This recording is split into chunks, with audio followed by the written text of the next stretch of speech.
welcome to another solo edition of Who's Your Band.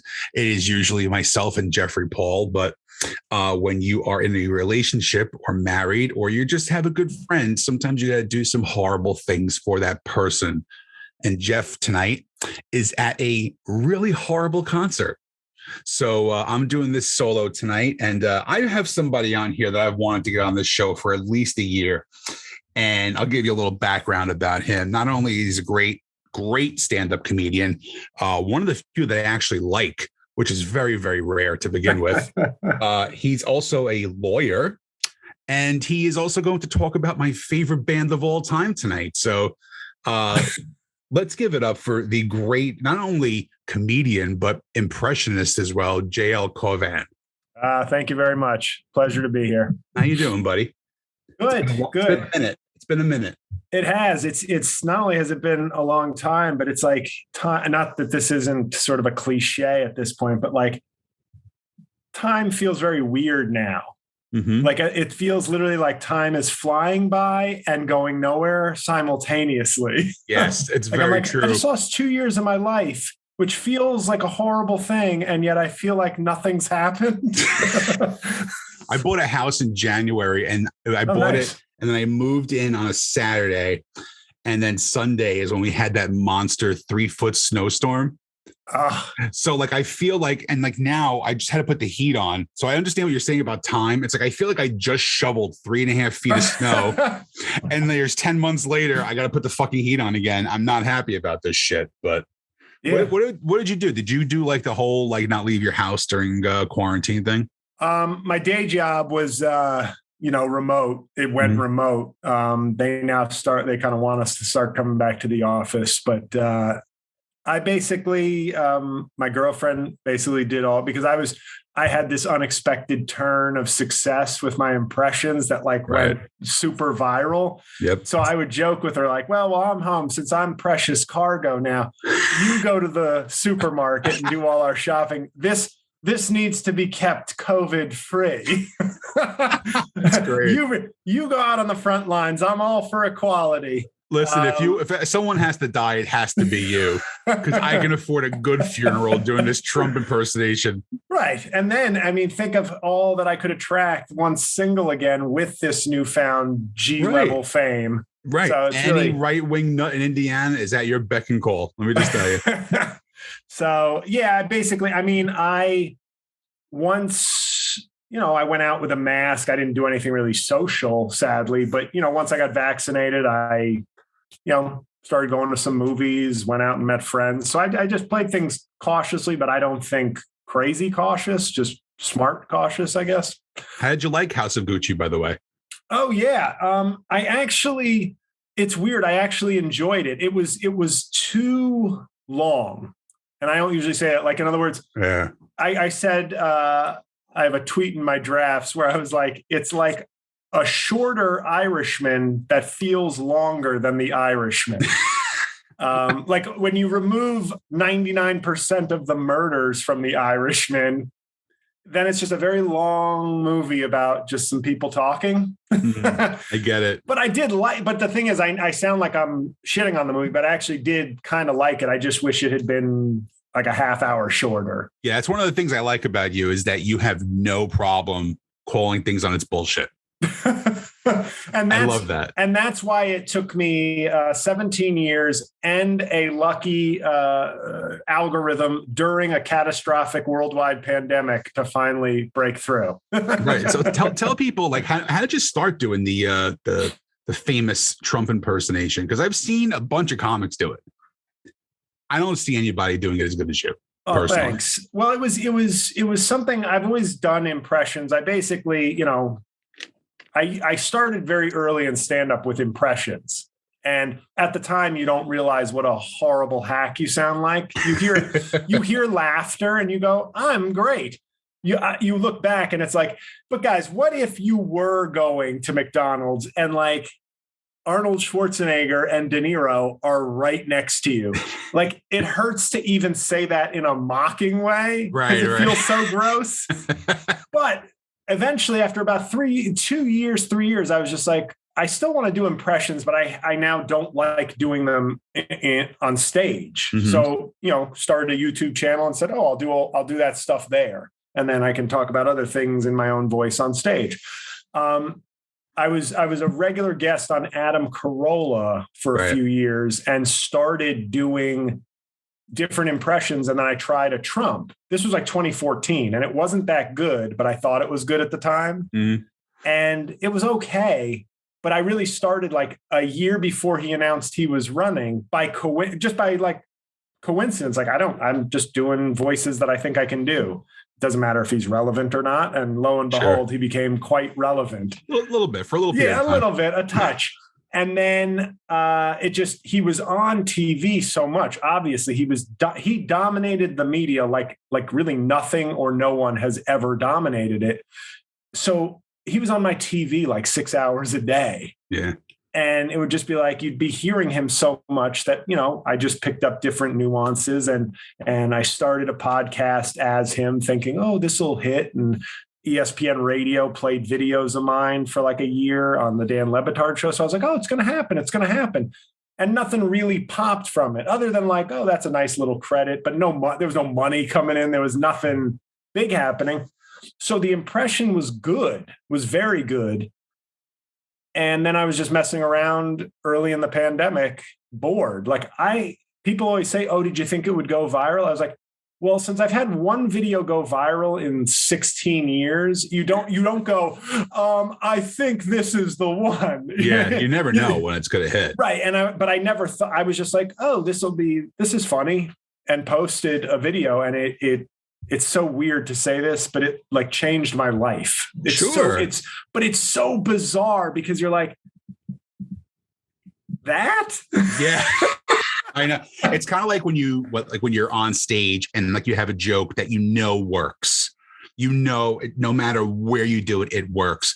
But you've done it for like 6 years and you fucking hate yourself for doing it. Uh-huh. And then like you're in the middle of your set and you're like, wait, my ego needs to be stroked. Let me go pull that one out of the hat so I can get the little 30-second applause break. Sure. Yeah, I totally get what you're saying, but so it was very cool. And like by then, it became a real moneymaker for me. And I was like, it's really bizarre because it just makes you think. You want to think as a comedian that it's like another job where it's like, if I'm good and I work hard, I should get some reward. It doesn't mean I'm going to be Maniscalco. Right. But maybe if I'm good and I work hard, I should have a career. And even that's not guaranteed. No, it's not at all. So then when you look at all the work and the travel and the different, a couple of late night credits, a couple of like cool podcast appearances, you think that will add to something and it really doesn't.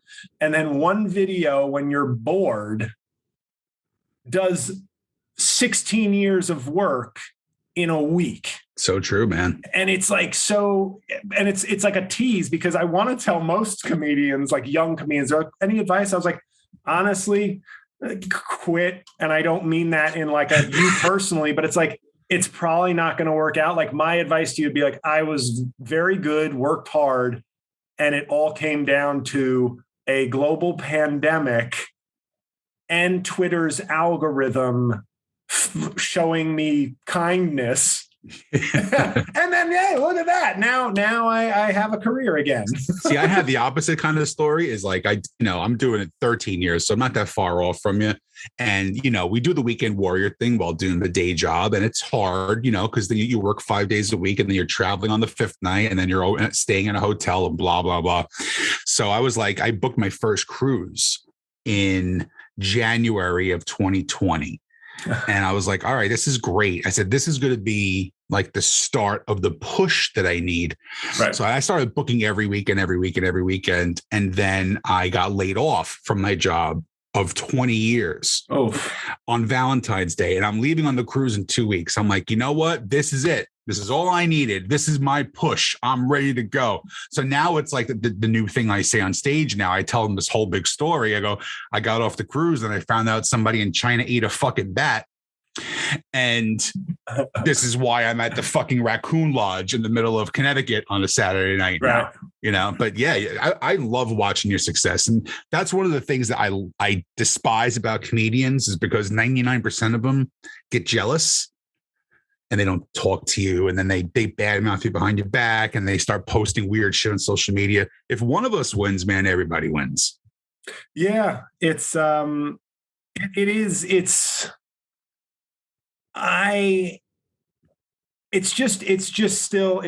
a weird thing to me because I'm one of those.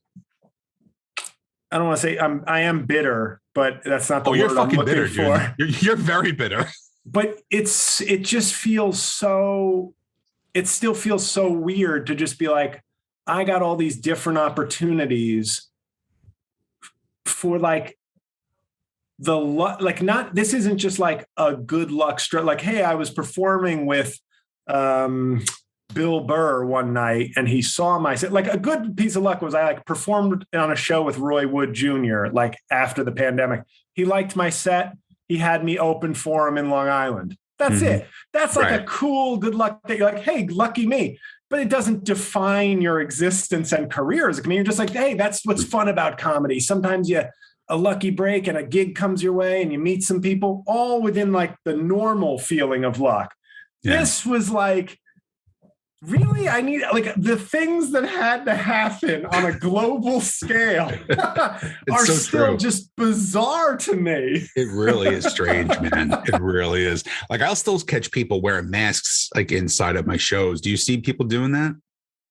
I do. I don't mind it or think anything's wrong because I appreciate that, like, hey, if you're coming out, if you're willing to come out, even if you think it's like, if I assume you're vaccinated, if you're wearing a mask and you're coming out, you're probably vaccinated because like you wouldn't not wear a mask, but be like careless or reckless. Sure. Like you'd either be like, I don't care about anything or like, but I think this thing was obviously scary and it is scary. And anybody who, if you're coming out to buy it, if you're buying a ticket, do whatever you want. Like, I'm not going to be mad for extra safety if it makes you feel better or whatever. But yeah, most people seem to, not wear the mask. Like, do you have a hard time getting back on the road? Like, just like fear wise? The only time, like once I got vaccinated, that made me feel like I had like real protection.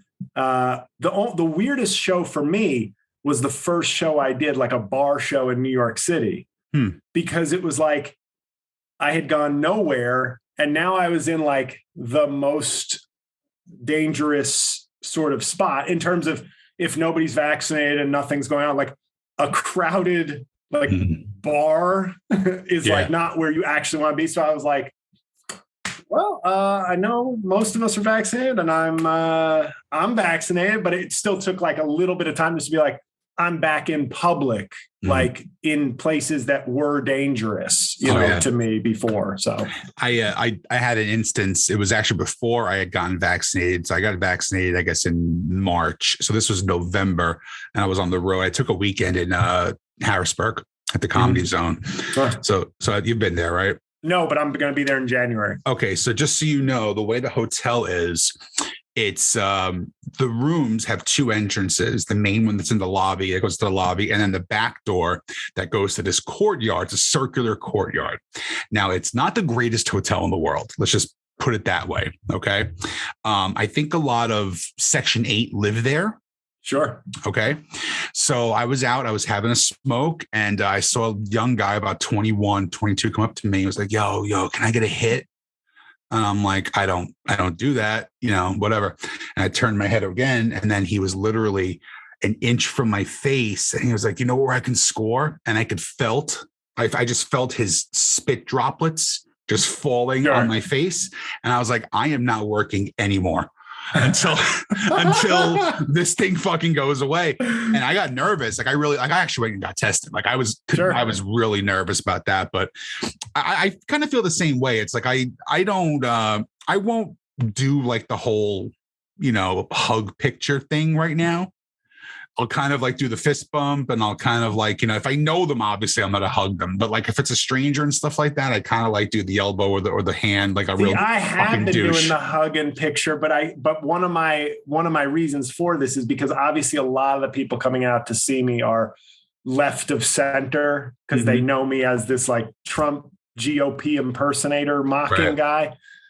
So, and once I got vaccinated, it was like, I did a show, a podcast at the Stress Factory, like summer 2020. So like no vaccine, outdoors, but like, and we didn't draw that well. And the main reason was all our Jersey fans, it was not South Jersey coming to see us. It was progressive. Yeah. Progressive Jersey was like, yeah, we're just going to stay home, but we'll see you like when we feel safe. So that sent me the message of like, oh, okay, so my people will be, once there's a vaccine, people. So when I do shows, I've tested several times just to be safe that I'm not carrying anything, sure. I'm not sick, and I've tested negative every time, like after road work. So it's like, except AIDS, but continue. Well, yeah, of course. But that's whatever. Yeah. But so I feel like I'm comfortable with my fans knowing that like, oh, you burned me on my early shows. So I trust that you're staying safe. Yeah, I hear you. It was mind blowing to me. I had seen the impersonations for a long time, and then I get an email from Cameo. It's like, I forgot what it was. It was like a promotional thing and stuff like that. So I'm like, I can remember like maybe 2 or 3 years ago, I used to work with these 2 comics, and they were just fucking hack in half, man.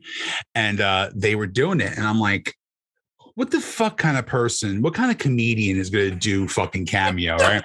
So like I'm scrolling through, and I'm like, no, this isn't a bad thing. And I'm like looking, I'm like, I don't know half these fucking people. So then I see like, there's like big names doing it. And I'm like, all right, so this is legit now. Like I had first seen it when it was like kind of on the ground floor. You know? Well, COVID changed. I mean, when it was so popular last year because it was a fun and safe gift you could give somebody, because it was like, I'm not going to see you. So, hey, this is fun.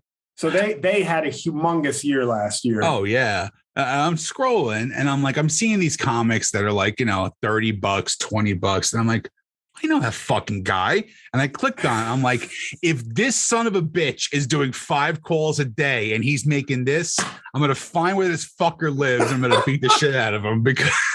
No, I made like last year, it's tailed off a lot this year. Now it's like a nice it's a side gig. Sure. But a good one. I'm not trying to diminish it, but last year I made more in the 9 months I was on Cameo than I made the entire year from my law firm salary. That is insane. And what was good about that, and yes, when the video started blowing up, my girlfriend said to me, "What about Cameo?" And I said to her, I was like, I'm a stand-up comedian. I'm not doing Cameo. What do you think? Right. Like, and then they like approach and I was like, maybe I could do Cameo. But the pride I take in it is like most celebrities, they'll give you like a minute and it's just like, hey, I'm so-and-so. I know you're a fan. Happy birthday, blah, blah, blah. With me, the kind of advantage I had was, because I didn't do the Trump in makeup or suit, it was just me in a hat, and that's how people knew me. I could give people their own personalized cameo that looked just like what they knew me from. Like if Michael Irvin does a cameo for you, he's not catching a touchdown in the video. He's just saying, hey, happy birthday. Yeah. Glad you're a fan. Whereas I give people, because I charged a lot, but it worked. Like, yeah, obviously.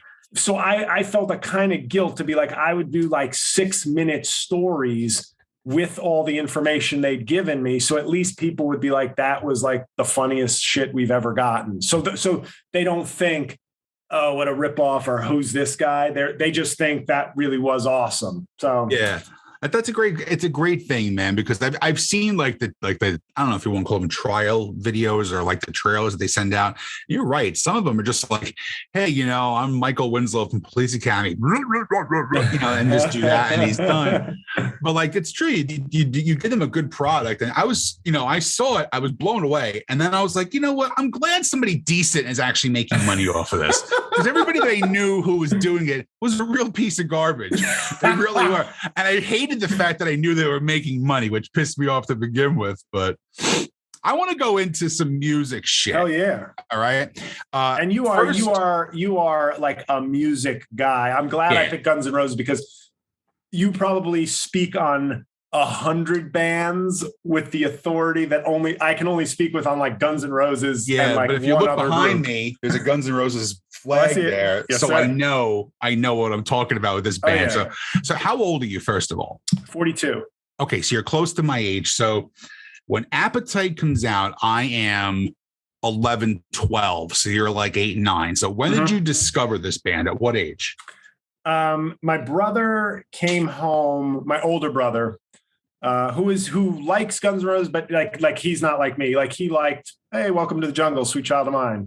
Awesome. But he had the single, like a 45. This is how old we're going back. Right. A 45 of Sweet Child of Mine. And he plays it, and I was just like, oh, that's pretty good.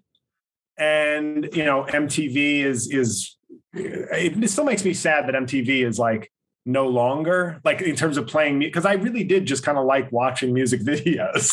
Yeah, but I understand what you're saying, but I also kind of like the fact that it's changed, because now it's like something that it's ours. Like, sure. You want to, right. You know what I mean? Like, it's our generations. Like, you want to see some like 14-year-old kid saying, "Oh my God, I watched some classic rock and it was, Blink 182." You want to punch him right in the mouth. So I'm kind of glad they don't have music anymore. True. But yeah, it was huge. I mean, MTV was the reason for everything for me. It was like I'd be home at 3:00. At 3:01, it was on, no matter if it was your MTV Raps or TRL, anything.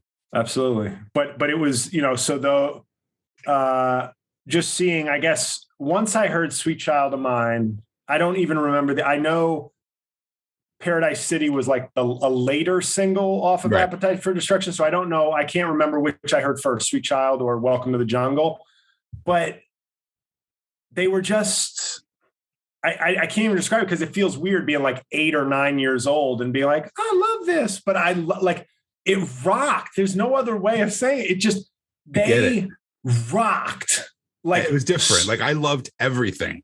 And I'm a fan of hair. I like plenty of hair metal, but whenever someone to this day will be like, oh, but I'm like, Guns N' Roses, not hair metal. Guns N' Roses are closer to the heirs to the Rolling Stones than they are Poison. I argue this with Alice in Chains. People go, Alice in Chains is a grunge band. No, they're not. They are a heavy metal band. 1,000%. Same thing. And I guess by the time Paradise City, like, it's so weird, but by the time Paradise City comes out, I have a new favorite band. Like, I have a favorite band, and it's Guns N' Roses. And when I bought the album, with a parental sticker on it, by the time they get to, is the first curse on the album on It's So Easy? Does it drop like an F? So I am like innocent ears, because, the 3 singles they released were clean in terms of language. And I'm listening, I'm like, oh, he said, better put the headphones in when I listen to this at home. But that whole album, I mean, at the age of 9 or whatever, I knew that this was like, this is an amazing work. Yeah. Appetite for Destruction. Like, I was like, this is, and of course, as I get older and older, I just grow in appreciation, but it tells you something about the universal quality of their rock, that like a 9-year-old coming into his awareness of music can love it. And then a 42-year-old who's heard millions of songs can just go, this is still, for me in my lifetime, the best rock band. Since I've been like groups that have emerged since my birth, I rank them number 1. Like, and not just favorite, but in like real quality. Yeah. I was the same way because I mean, I've talked about this before on the show, but you haven't heard it. So my mom was the country music and the oldies, like 50s and 60s. So my uncle, who was like my best friend in the world, he goes, I remember one day he says to me, listen, I know you listen to that stuff that your mom likes, but listen to this. And he gave me Blizzard of Oz by Ozzy. And I was like, okay, I can listen to her stuff and like it, and I can listen to his stuff and like it. Sure. The thing about Guns N' Roses, that was the first band that was mine. Right. You know, I saw the video. I wasn't shown the video. I wasn't made to listen to the song. I was the one who liked this and was like, wow, this is what I want to, this is the kind of stuff that I love. And I remember the same thing. Like I've seen them now. We'll talk about seeing them later on, but I've seen them like almost a dozen times at this point, and they close at Paradise City every time. And I leave because I fucking hate Paradise City. Wow. It's not the greatest song, you know, but I always liked on Appetite. I was more of a fan of the songs that weren't the singles. Like it was always, for me personally, if somebody asks me what is the quintessential Guns N' Roses song, it's Out to Get Me. Oh, wow. I think at the epitome of Guns N' Roses is that song. And so I'll always pick, you know, that or Mr. Brownstone or Night Buckets of the Jungle in Paradise City. I think any day of the week. I love Mr. Brownstone. I love it's like, but also I'm surprised, like Rocket Queen almost sounds like a single. Like I was going to say, I'm pretty sure you wouldn't like, because it almost sounds like a single. I didn't like it forever until I saw them do it live. Okay.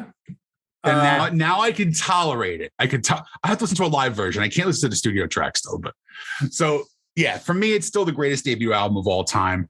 Yeah. And I'll give you the one song that I don't skip any songs, but the song I do skip if I'm making any effort is it Think About You? Yeah, it's garbage. Like it is. I hate to say that, but that's the one song. We can differ on different things, but that's the one song where I'm like, what is that?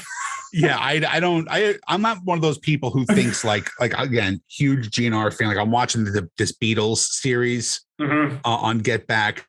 I'm not one of those people who is like, if they love a band, they believe that every single thing is gold. Right. No, we're going to talk about Illusion because that's just one album. Let's just get that out of the way on the front end. Yeah. But then we get, go into Lies, right? And Lies was kind of cool. You know, my first slow dance ever was to Patience. Okay.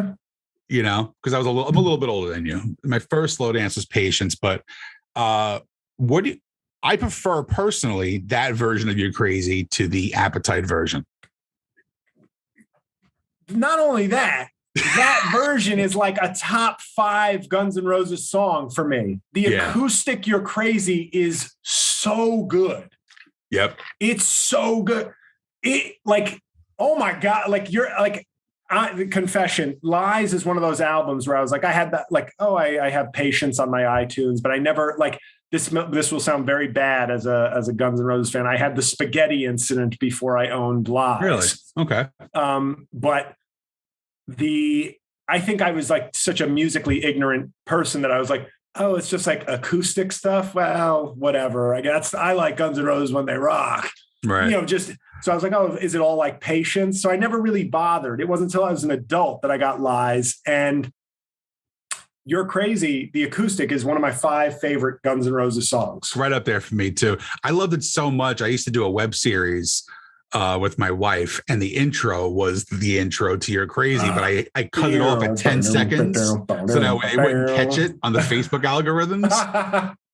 So I cut it off at like 8 to 10 seconds, but like it's kind of like a weird thing where it was like 2 married people yelling at each other, and like the theme was You're Crazy, but nobody heard the words to it. Right, right. I thought it was genius.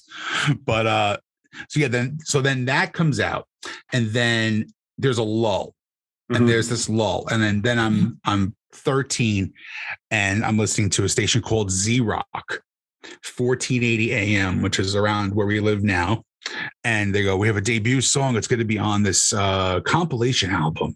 And it's a song by Guns N' Roses called Civil War. And they almost shit. Like I was like, what new music, right? So that comes out. And then the Days of Thunder soundtrack comes out. And I'm like, oh my God, there's a Guns N' Roses song. I played this horrible soundtrack 4,000 times just to hear that Guns N' Roses song. Because I was so obsessed at this point. What was the song on Days of Thunder? Knocking on Heaven's Door. Oh, okay. So it's before Illusion. This before the Illusion albums come out. So then, okay, this is great. I went to Sam Goody in Mill Creek Mall in Secaucus and reserved my copies. Nice. When you can do that, you put the $2 down. So I go there, I get the CD and I get the cassettes. Sam Goody in Yonkers for me. Okay. That's where I got them. So you get those 2 albums. Now, I fight people on this because they know what kind of GNR fan that I am. I think it's only one good album in total. You mean in total, not like one or the other, but no, like you take the 29 songs. Like Dane Cook, Retaliation. You could eliminate half of the tracks and have a really great stand-up album. Or I could pick half of one of your 19 albums that you've done in 16 years too, jerk. But yeah, I'm not a person who believes that these are like the 2 greatest albums of all time. There's a lot of filler on these albums, and I tend to think that in general 2 is better than 1. I think this sometimes happens probably when you're a fan of stuff, is that you listen to something so much, you'll go through different phases where, like, I've probably had years where I go, Use Your Illusion 2 was always my favorite. And then all of a sudden I was like, you know what? Dead Horse is pretty awesome on Use Your Illusion 1. That's kind of a deeper track. That's good. And then I'm like, I got November Rain. I like the Don't Cry, the original lyrics. I don't know. But I think 2 is probably better. Although I assume you'd be on board, or at least close to, My World is one of the worst songs I've ever heard by anybody. Yeah, I've actually heard Yoko Ono songs that sounded better than that. Yeah, like that's another one of those ones I'm going, is this one of those ones where the band was just like, these kick ass, if Axl really wants this like 2-minute weird thing on the album, so be it. Yeah, pretty much. Yeah. That's just, and I don't like the alternate version of Don't Cry either. I'm not a fan of that. You take those 2 off, and for me, then 2 is by far the better album. But Estranged, Civil War, You Could Be Mine. Yesterday is good. I like 14 Years a lot. Great song. Right? Such a great song. Yeah, like this is a weird thing. I always wondered, and this was pre-Wikipedia, pre-internet, but Cape Fear had come out, like the remake with De Niro had come out I think the same year, 91. Okay.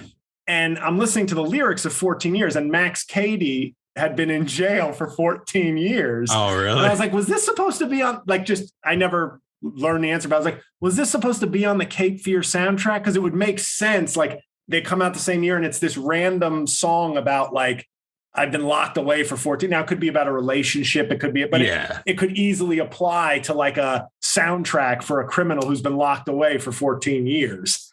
That song is so bluesy rock. Awesome. I love it. Well, you know why? Because Izzy wrote it. Right. Yeah. Exactly. And I've listened to his solo stuff, and you just can't believe the guy who's putting out this shitty solo work wrote some of the best Guns N' Roses songs too. But yeah. So, all right. So we go to the Illusions, right? So then we go through that. Do we talk about the spaghetti incident? I mean, I don't know.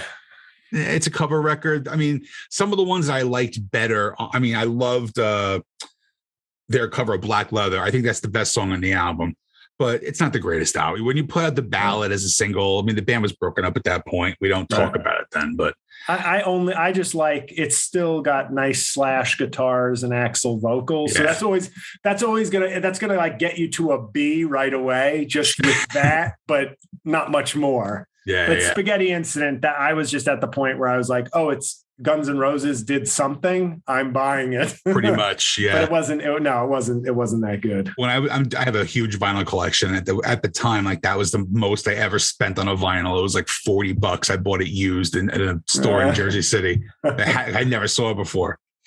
So then we go like what? 10 years? Close to 10 years, right? Before what? Before Democracy. Or 15. No, 15. Now, I don't know if you were one of these geeks like I was, but like you'd always have like the demo versions you'd find online.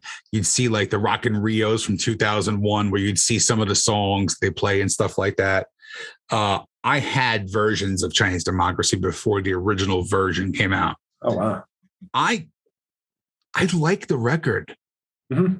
A lot of people don't. I could tell right now. No. That's me giving you like a, yeah, I'm gonna mostly agree with you on this. I like the record, and my only issue with it is call it Axl Rose, right? Or call it Axl Rose's Guns N' Roses. I think that the album got shit on because of, number one, obviously the 15 years it took to put out, or whatever long it took to take out. And then it just sounded so different and so disjointed. Yeah. As a record, but I mean, some of the best songs that they've done are on this record. If you see them live, yeah, like they do better live now. Mm-hmm. Slash and Duff playing it, and it's a Guns N' Roses song. Like then you hear it that way. The sad thing for me, and they're making up for lost time and lost money because they've made like $700 million since 2016 touring. So yeah. The money has been reclaimed that they gave up for 20 years. But what I kept thinking was, no disrespect to Scott Weiland, who I think was a very good frontman, and obviously Stone Temple Pilots was great. But when I listened to Velvet Revolver, I would be like, there's no shame, Scott Weiland, in not being Axl Rose. It's like that. But boy, would I love, like, that's been my wish. I went to Guns N' Roses twice, like in 2016 mm-hmm. when they started touring again. But I was like, is there any way you guys could maybe do respectfully a couple of Velvet Revolver songs? They do, right? I did not know that. Yeah, they cover when I saw them. They cover Slither. I didn't like that's great because that's they didn't do it when I saw them, and I was like, good. Oh, of course it is. It's good. Right. But that's like, because when I knew a couple of them, I could see him also killing it on Fall to Pieces, like being a good Axl vocal. Similarly, when I listen to Chinese Democracy, I go, well, yes, I've always known Axl Rose, good songwriter, good, like, but it's missing that Slash Duff mix. Like I liked Chinese Democracy also. I know I was, much like yourself, I'm sure, like somebody who was like, just don't let it suck, and I'll like it. It was like edging. It was like edging for like 5 hours, and then like you know what's going to happen at some point, and that just doesn't. But there were 4 or 5 songs on that album that I genuinely really liked. Me too. So I was like happy with it, but there of course was going to be the immediate. Well, if it's not Appetite for Destruction, it's dog shit, and Axl sucks. Now, was 2016 the first time you saw them live? Yes. So you have to understand, as basically a little kid, there was nobody that was going to be able to really take me to a Guns N' Roses concert at 10. So then they break up, and I'm like, literally for like decades, like, why can't they get back together? Yeah. Why come on. So in 2016, here's how I knew I was happy. The first one I went to was Philly. I went to Philly and MetLife. Me too. I was at the Philly show too. And Philly was hot. It was disgustingly hot. And I'm one of those people that like heat ruins. Like if I'm hot, I'm like, I don't care what's happening right now. I want to die. I'm angry. Yeah, and I just want to die. Not that night. Right. I was like, like I remember going back to the hotel and like showering at 1 a.m. or whatever, and just but being like in a state of like euphoria. Like I didn't even think about the heat. I didn't think about the sweat. I was just like, they sound great. Thank you. I went with a friend of mine because I said, look, there's one person who go with me to Philadelphia. Let me go there first because I had a group of like 15 of us going to see them at MetLife. I didn't know what my reaction was going to be. Right. And like, look, if I'm going to cry like a bitch, I'd rather do it in front of one person than 15. Right. And buddy, as soon as dun, dun, dun, dun, dun, dun, bawling, I'm crying like a widow looking at her wedding video. Like I'm fucking dying. All the way through the first song. I don't remember It's So Easy at all from the first concert. I was crying like a girl. I did not cry, but I think my version of crying is being happy. And so I was just just it's happening and they sound great. There's no how was Axel? Great. There wasn't one situation that when I saw them on those 2 tours that he didn't sound fantastic. Yeah. So it was just seeing them live. It was, I had tickets to see them last year. I skipped their second go around of shows, but then I had tickets to see them in 2020. And then, I took a refund instead of waiting. I did the same thing. I'm not going to lie. But I saw them with the DJ Ashba, Ron Thal lineup when it was the Axel and the All-Star Band. And he played Roseland in the city. So now I'm all the way in the front. It's 3/4 sold at this point. Now I've played guitar since I'm 12. So I know tones and stuff like that. I'm listening to all this. So I'm playing, I'm listening to the songs. I'm like, man, DJ is really just fucking wailing, right? He sounds just like Slash. So now I'm getting to the front and I can see everything. And I'm like, oh, he's playing a Les Paul. Okay, great. Okay, now I get it. Okay. Oh, he's going through a Marshall full stacks. Okay. All right. He's playing every pedal that Slash plays. Oh, now I understand too. And I got to tell you, it bummed me out so much for him personally, because he's a monster guitar player. I mean, 6 a.m. is one of the best bands of the last 10 years, and Axel just saying, no, you want a job. This is how you're going to play. And his playing style is completely different. So I saw that and I was like, all right, it was still kind of like watching a cover band for me. So when that Philly show hit, all the gloves were off. I think I went to 6 shows on that tour. Wow. And I think 2 the next. And then I had got the tickets for Giant Stadium and sold them. So I think I sold them 8 times. Wow. Insane. Yeah.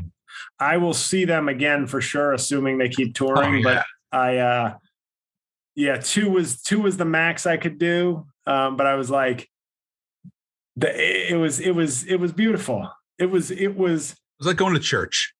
Yeah. And for me, it was one of those things where, to be honest, I'm not a rowdy type of dude. I've seen a bunch of bands later in their career, almost the comeback tour, sure. Hey, come on, old folks who used to love us. And I thought to myself, I know the energy would have been amazing at Guns N' Roses in 1990. Yeah. I don't think I could handle it. And especially as a younger, if it's pleasant being the average age of the concert goers is 40. There's not as much, would you say, bro? Kind of energy. Because I went to see in college, I saw at Foxborough Stadium, Metallica, Kid Rock, and Korn. And you can imagine the energy of the crowd was pretty, 70,000 dudes and 19 chicks. Yeah. And I remember I wore as a joke, because I'm funny, a Yankee t-shirt. Oh, that works. And then about halfway through Korn, somebody was burning a Yankee hat, and another person called me the F word. And I said, let's put this t-shirt on inside out. There's just a feeling that I could be randomly selected for a brick to the forehead sometime during Metallica's set. Exactly. And listen, let's not forget the fact that you're 6'6", 6'7"? 6'7", yeah. And so this was, I was college athlete, but it was a lot of negative testosterone. It felt like. Yeah, we've seen those shows. There's been I'll never forget the one show everybody always asks, what's the scariest concert you ever went to? I saw Rage Against the Machine and Wu-Tang Clan at the old Continental Arena. And I always say I had 2 of my friends with me who were younger. So I was the older statesman to watch them. Right. So we go in and Wu-Tang's on first, and we are literally on general admission on the rail. And this was the first time I really noticed a cultural difference. I'm just going to say, because like you see metalheads and you see rap people, everybody's, they're all into their stuff, but you don't ever really kind of see them together. So Wu-Tang's on, and like, I'm like, this is good. I'm not really a rap dude. I'm into it, whatever. Mm-hmm. And they leave, and then Rage comes on, and the pit breaks out.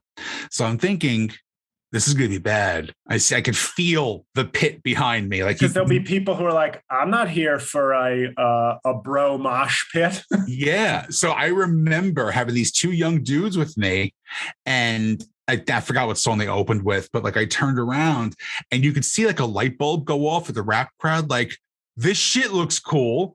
And like, when you're moshing, there's a sort of like WWE kind of move set that you do, and they were just like, no, boom, and just start beating the shit out of people. Like, it was just this weird thing. And then it was a bum rush to the stage. I'm 6'3". Okay. So I'm not a small dude either. Right. I said to myself, if I don't move right now, I'm going to die. And I had to push back, and we literally got pulled from the front of the Izod Center all the way to the back. Like, they were just dragging us out. And I was like, you know what? I'm done. This is it. Young child named Travis Scott was going, this is cool. Please. Fucking that blow. First of all, that he has his own festival is mind-boggling to begin with. These kids today. I'm telling you. So now we've gotten to see them, and we're all happy and life is good. Now they put out 2 new singles, which I didn't even know. This is how out of it I am. I saw that they put out 1 single, and I saw somebody say it was terrible. Horrific, actually. And that's sad. It was somebody whose judgment I sort of kind of just was like, maybe I don't want to ruin my my thoughts on the band by just volunteering. But is the second single any good? No. So, the first one is Absurd, which was an old song called Silkworms that they had demoed for Chinese Democracy and never put on it. So they would play it live. So it's just redone with slashes and Duff on on bass. The next one's called Hard School. I was enraged when I downloaded it and I saw the cover art was like a picture of like a school locker. I was like, all right, this is not going to be good. Like, I knew just from looking at it before I hit play that it was not going to be great. Again, it's another old demo from Chinese Democracy that they just re-recorded. So it's not technically super new music if you're a real like digging deep fan like I am. Like, I've heard these songs when I got the single. I was like, are you fucking kidding me? Another one, So it's still new music. Right. But well, I think there's always a chance, as much as I'd like to hear them get in a studio and like do a new album. When I read, I assume you've read, have you read Slashes and Duff's? Oh yeah. I have Steven Adler's. That's the only one I haven't read yet. But when I read, and I forget which one it was, maybe it was both, but the amount of their hit songs that they wrote in like an early short span, it was like, we wrote Appetite for Destruction, Patience, like November, like 3 of the big songs off of the Use Your Illusions. And I was like, if you guys had just like been normal for like 5 years, you might have been able to just write like 10 diamond albums. Right. Exactly. Now, did you ever get the ultra that super duper deluxe 30th anniversary edition they put out? Had it happened, had they put that out last year, I would have been in a position to go, I can spend on fancy things that just tickle me. But I was not. I was like, it was one of those ones where I was like, I'm going to be responsible, but I do want this. Yeah. They put out the digital version. Now, a lot of these songs. No, but we're old school. Like I want like, if I'm going to have a collectible from my favorite band, I don't want to be like, let me just click on this file, check this out. Yeah, I'm definitely the same way. Dude, I got like those super deluxe box sets, like just upstairs, not even opened yet. I just keep buying them and keep buying them. But so some of these songs were like, I used to remember, now Now, you grew up in the Bronx or Yonkers? Okay. Bronx, Riverdale. The Bronx. So I grew up in Hudson County. So I grew up in Union City. So I can remember going up to this little store called Things from England in Cliffside Park. I would take the bus up, and they used to sell bootleg tapes. It was all, like you had no idea what you were buying. Like you would say, like you'd see the track list all handwritten or whatever. And sometimes you'd have great shit. Sometimes you'd be like, you couldn't hear a damn thing. Right. I remember getting one, and it was